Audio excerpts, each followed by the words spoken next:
Hey guys, this is another quick tutorial video for the platform Vania engine, and it's going to be quickly a overview of the folder structure.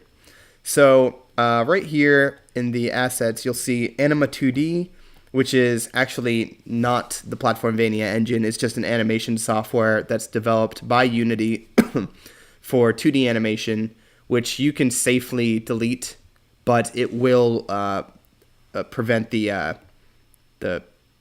demo from working. So if you want to see the demo, you should leave that in there until you get a gist of it, and then if you want, you can delete it later. It doesn't really matter. But this is the meat of the engine right here. We also have this editor folder, which just has a script that allows some objects in the parameters to be disappear when you have something selected or set to false. But in the Platform Vania engine folder, this is where everything is. We have the demos, which is just some demos in the art and all the sound effects and everything. We have the documentation, which is actually going to be a PDF later. We have some prefabs that you can use to just pop into the scene to have quick functionality. Like we have this procedural rope that you can specify, and then it automatically generates a rope.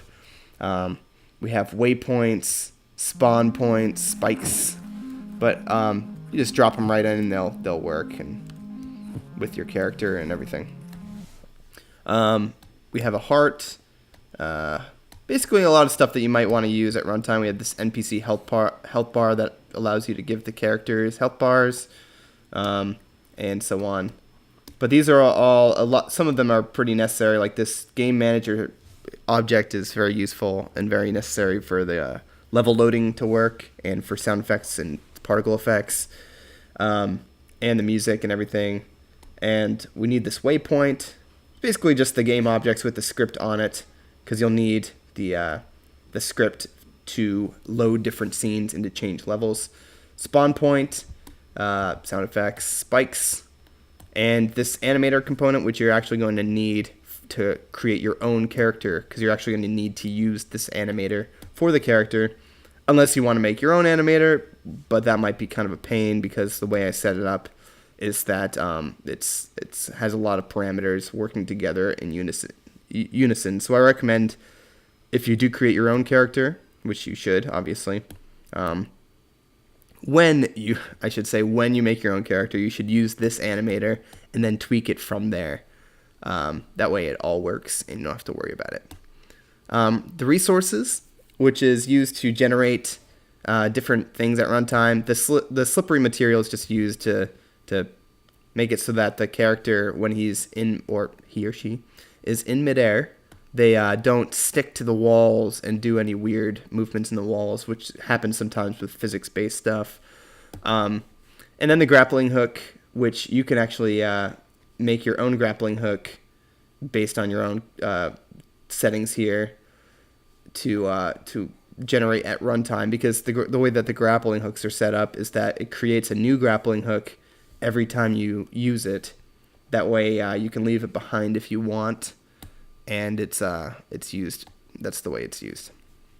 But the meat of the engine is right here in the scripts folder. So those are all other stuff. Scripts is pretty much all the engine is. It's just a series of scripts that have different functionality. So the shared abilities is what is used between the AI characters and the player character. So we have the character controller, which you're going to need for the to make the engine work. Melee attacks, which is used by both characters, and shooting projectiles, which can be used by both characters. The player abilities is what makes the character do all the cool stuff that he can do. They're the jump, horizontal movement, ground pounding, grappling, equipping weapon, dodge rolling, dashing, etc., etc. And you can actually make your own player abilities and put them onto the character as well.